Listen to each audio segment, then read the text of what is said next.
համահայկական աշխարհագրական ասոցիացիան ներկայացնում է։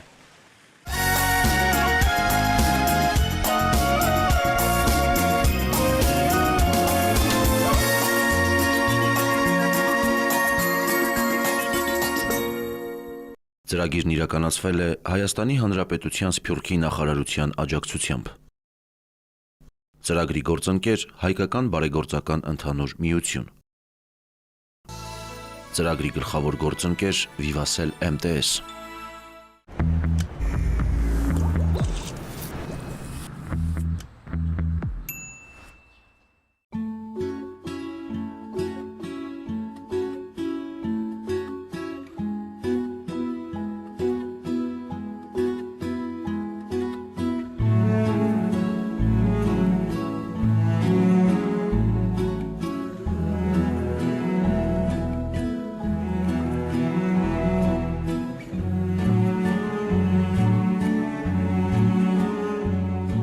Իմ հայրիկիս կողմը 18-րդ դարում երաշտ էր Արցախում, Խաչենում, իրանք բնիկ խաչենցիներ են։ Երաշտի ժամանակ բոլորը գաղթեցին, եկան դեպի Թիֆլիս և այնտեղ հիմնեցին Դաղետ Խաչեն և Բոլնիս Խաչեն։ Հայրս ծնվել է Թիֆլիսում, Վաղարշակ Էլիբեկյանը։ Հայրական կողմս Պոլիս, Էրզրում, Կարս։ Առաջին ջարդերը Պոլսում, որ արդեն զգում էին իրենք, որ վտանգավոր ժամանակներ են, իրենք գաղթեցին, եկան դեպի Կարս, Էրզրում։ Էրզրումում էլ ճիշտն ասած ճակատագիր էր, գիտեք, ինչ հետաքրքիր են հայ մարդիկ, ոնց են իրենք զգում, որ վտանգ է։ Եվ այդ զգացմունքը իրենց ստիպեց, իրենք տեղափոխվեցին Թիֆլիս։ Եվ այդպես Էլիբեկյանների գերդաստանը Թիֆլիսում մնաց և պարզ է, հայրիկս հայկական դրամատիկ թատրոնի սկզբից ինքը հայկական ճյուղի պատանի հանդիսատեսի թատրոնի հիմնադիրն էր և տնօրենը 30 թվականներին։ Պատերազմից հետո Շահումյանի անվան դրամատիկ հայկական թատրոն մոտ 30 տարի ինքը թատրոնի տնօրենն էր։ Եվ իմ ամբողջ մանկությունը թատրոնում անցավ։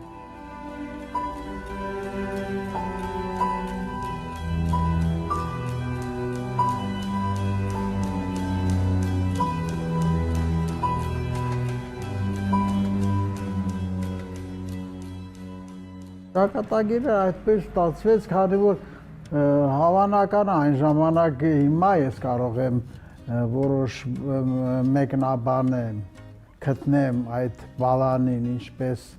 ես դարա։ Թատրոնը, դեկորները, դերասանական խաղը, դա էլ է նկարչություն, չէ։ Եվ հավանական ազդեց ինձ վրա։ Գիտեք ինչ, նորից իմ հայրիկս, մենք որ տոնածառ էինք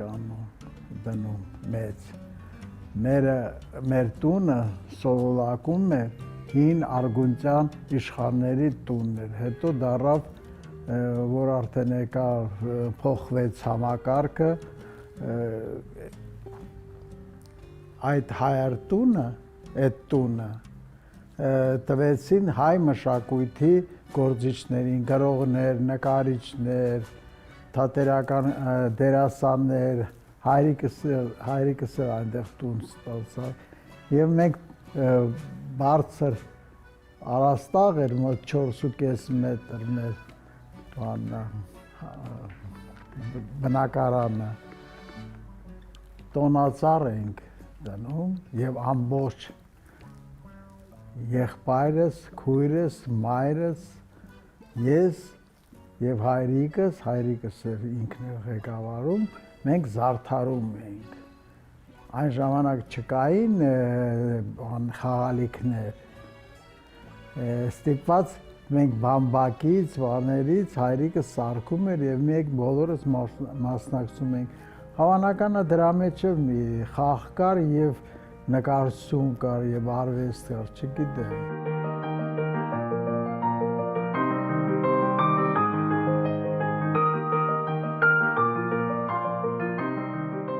Երևան տեղափոխվեցի 1960 թվականին։ Թիֆլիսում մի 6 ամիս բանակում ծառայեցի, հետո այդպես ստացվեց, որ տեղ բացվեց, ես քննություն տվեցի գեղարվեստաթատերական, այն ժամանակ այդպես էր, մեր բուհը Երևանում, և մեկ միավոր պակաս էր։ Եվ հետո տեղ բացվեց, շատերը խառնվեցին, իմ հայրիկս շատ մոտ էր Գուրգենջանի Բեկյանի, Փափազյանի,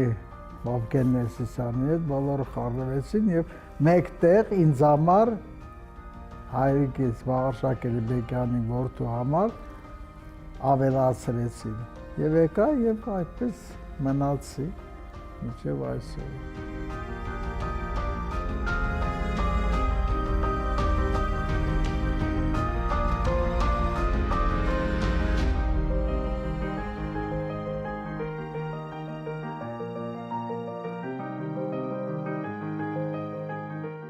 Գեղարվեստի թատերական ինստիտուտը շատ լավ վարպետներ ուներ, շատ ուսուցիչներ, Էդվարդ Իսաբեկյանը, Վրամշապուխ Շաքարյանը, որը մեզ չի դասավանդել, բայց միջանցքներում, որ մեզ հետ հանդիպում էր, բոլորին անխտիր ասում էր, ռուսախոս էր, ասում էր «Ստարի մաստիրակ, կակ վը»։ Տարիներ անցավ, 30-40 տարի հետո, ես նոր հասկացա ինչի էր ինք ասում հին վարպետներ, չմոռանաք հին վարպետներին, իրենցից շատ բան ունեք սովորելու։ Լավ բուհեր և շատ լավ մեր խումբը, կուրսը շատ հրաշալի նկարիչներ էին, ֆանատ էին։ Ցավացորից նկարել եմ 14-15 տարեկանից արդեն նկարում էի, գիտեք, չեմ կարող չմոռանամ իմ հանդիպումը Երվանդ Քոչարի հետ։ Գիտեք, նկարիչների արվեստագետի մասնագիտությունը այդպես է, որ դու անմիջական ուսուցիչները հասկանալի է, որ իրենք մեծ լումա են բերում քո նկարիչի կայացման, բայց միջավայրը շատ կարևոր է Երևանում հրաշք է։ Նախ դա արդեն հայրենիք էր, Հայաստանում մեկ, հետո ներկան Երվանդ Քոչարի, կինո Մոսկվայի մոտ մի սրճարան կար ուսանողական մեր ժամանակներին, ովքեր էին Երվանդ Քոչարը, Կոտիկյանը, հետո ուշ եկավ Կոստան Զարյանը, Լևոնը Ներսեսյան, վարպետության դասեր էին հասկանում, ուզում ասեմ շատ կարող է երիտասարդ ենք, մենք այդ հիշողությունները վառը մնացել են, բայց ինձ թվում է դրա մեծ ավանդ են, ավանդ կա, ընդհանրապես արվեստագետը ամեն ինչ ինքը շատ զգայուն է, գիտեք ինչպես դաշնամուրը, չէ, դաշնակարը, այդ մատերը պետք է շատ փայփայես, բան, որ հանկարծ իրենք զգայությունը, զգացմունքները չբալ լինեն, չկորեն, նույնը նկարչությունն է, այդպես։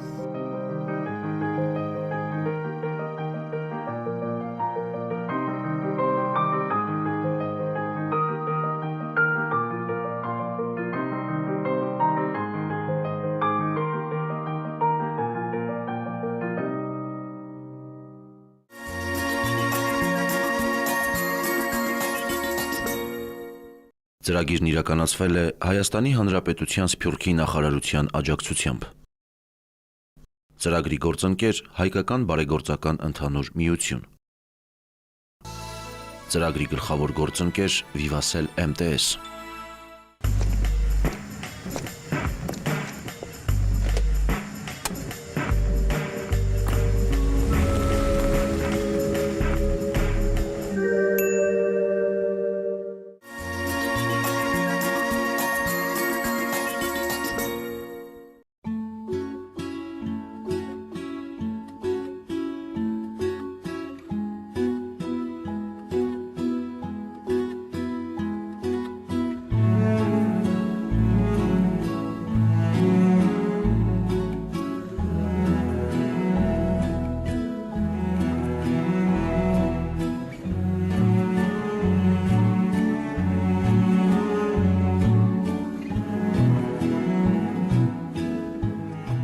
Իմ նկարները համարյա թե ամբողջ իմ նկարությունը համարյա թե գիտեք մի երակի մեջ է, ինչպես ասենք հրաբուխը, որ ժայթքում մեջ է, անգամին ժայթքում է, այդպես մի թեմա է, թատրոն, կանայք, կրկես, կարնավալ, մասկարադ, պորտրետներ, ամեն ինչ վերջերս փոխվել եմ, լրիվ ավելի ուրիշ գործեր եմ անում։ Մի բան ասեմ, որ ամենալավ իմ ցուցահանդեսները Ֆրանսիայում շատ եմ արել, ապրել եմ 3-4 տարի Փարիզում, բայց այնտեղ Ֆրանսիա, գիտեք, նկարում ես ֆրանսիացիները քաղաքակիրթ ամեն ինչին ասում են, օ, մանիֆիկ, բայց ստեղ պատասխանատվությունը ավելի բանով են նայում, ավելի դժվար է այդ քննությանը դիմանալ։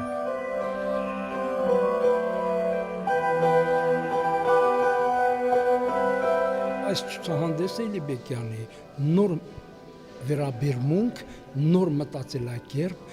մինչև անգամ նկարի չափերի փոփոխությունը տեսնում ես, որ արդեն հասունացած մտածելակերպ է, եւ իմ կարծիքով այս ցուցահանդեսը նոր խոսք է, նոր մտածելակերպ եւ վարպետին եւս մեկ անգամ մեծ հարգանքով ես նայում եւ այդ բառը պատահական չես արտահայտում, ամեն մի ցուցահանդեսին չես կարող նկարիչին վարպետ անվանել, ինքը լիարժեք հրաշալի վարպետ է։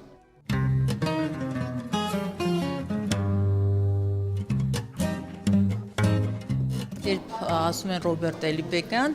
ես առաջնորդին պատկերացնում եմ, որ դա տոն է, դա գույների ներդաշնակություն է, դա գեղեցկություն է, դա գեղագիտություն է եւ իմ կարծիքով, որ ժամանակի մեջ նույնիսկ իր տարիքը առնելով, փորձը ձեռք բերելով, կարծես թե երիտասարդ Էլիբեկյանին մենք չկորցրեցինք երբեք։ Եվ դրանով դա շատ, կարծում եմ, առանձնահատկություն է այդ նկարչի։ Եվ ավելի քան վստահ եմ, որ այս ցուցահանդեսը նույն Էլիբեկյանի շարունակություն է, այն Էլիբեկյանի, որին մենք որևէ մեկի հետ չենք կարող երբեք շփոթենք։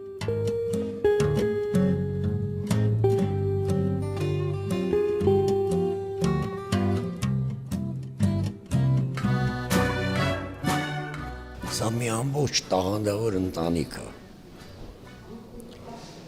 Էլիբեկյանի հայրը Վաղարշակը, երկու եղբայրը, Հենրիկը եւ Ռոբերտը, նրանց որդիները, բոլորը, այսինքն մի շտեմարան է, զարմանալի։ Գիտեք, պետություններ կան, որ մի լավ նկարիչ չունեն, այստեղ մի ամբողջ նկարիչների ընտանիք է եւ բոլորը տաղանդավոր են։ Բոլորը այն մակարդակին են, որ պարզ երեսով կարող ես ցանկացած երկրում ցուցահանդես անել։ Իօգուտ Հայաստանի։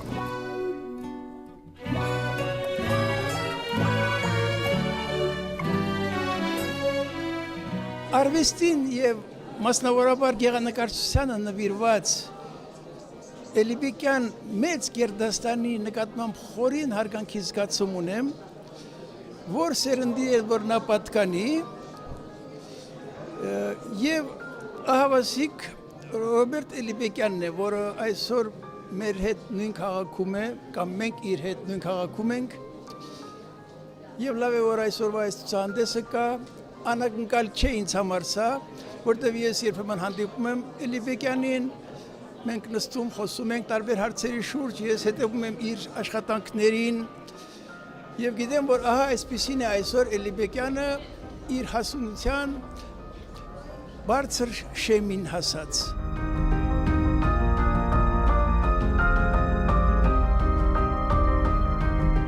Գիտեք, ես մեկ-մեկ կես կատակ, կես լուրջ ասում եմ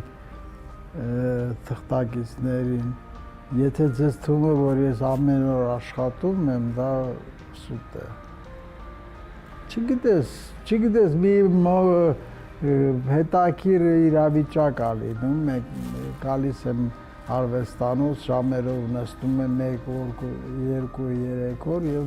չեմ ել մինչեւ այսօր, մոտ 50 տարի է ես նկարում եմ, չեմ կարող հասկանալ, չեմ կարող պատասխանել այդ հարցին, ինչ է ինձ ձգում, որ ես վեր կանամ եւ մոտենամ նկարակալին, վերցնեմ վրցինը, մի ժամ, 2 ժամ նստում եմ, ոչինչ չեմ անում, անբացատրելի բան է։ Ինձ թվում է հեշտ ճանապարհով գնացի ես, եթե անկեղծ լինենք։ Կանայք, գեղեցիկ, Աստծո էակներ, թատրոն, անշարժ թեմա է։ Եվ այդպես գնաց ու գնաց։ Հետո գիտեք, ես միայն գեղանկարիչ չեմ, ես ինձ շատ օգնեց թատրոնը, ես երկար տարիներ տարբեր ներկայացումներ եմ արել եւ Հայաստանում եւ Եգիպտոսում եւ Նովոսիբիրսկում, Գահանե բալետ, Անտոնին, Էդգար Հովհաննիսյանի հետ, Վիլեն Գալստյանի հետ, Մոլիեր եմ արել Պարոնյանի անվան թատրոնում, շատ ներկայացումներ։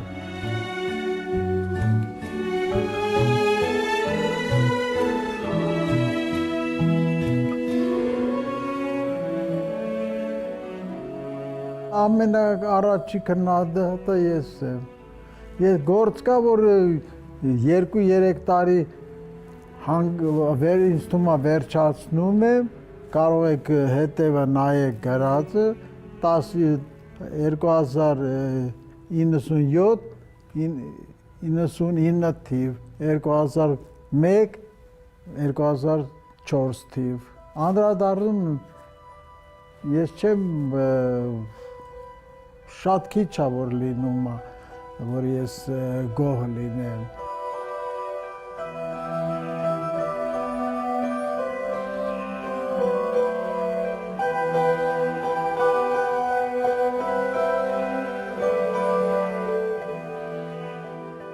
Ընդհանրապես միջև կյանքի վերջ նկարիչի մեջ պաշարներ կամ պետք է բացահայտես, բայց ես հատուկ չեմ այդ բան անում, հատուկ չէ, պետք է գտնես նորը, կան նկարիչներ, որոնք ասենք մի նոտայի, մի թեմայի վրա աշխատում են եւ նույն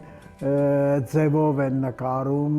հանճարեղ կամ մոռանձի, որ նույն սրվակներ է նկարում, բայց հանճարեղ է, բայց ես չեմ ուզում իմ ճանապարհս լրիվ ուրիշ է, ես չեմ էլ մտածում, որ պետք է այսօր փոխվեմ, վաղը ուրիշ ձևի նկարեմ, ինքն իրան է ստացվում, ես էլ չեմ կարող հասկանալ, միակ հարցը ամենահետաքրքիր եւ լավ, որը ես այսօր ստացա ձեզանից, դա է, ես չեմ կարող պատասխանել այդ հարցին։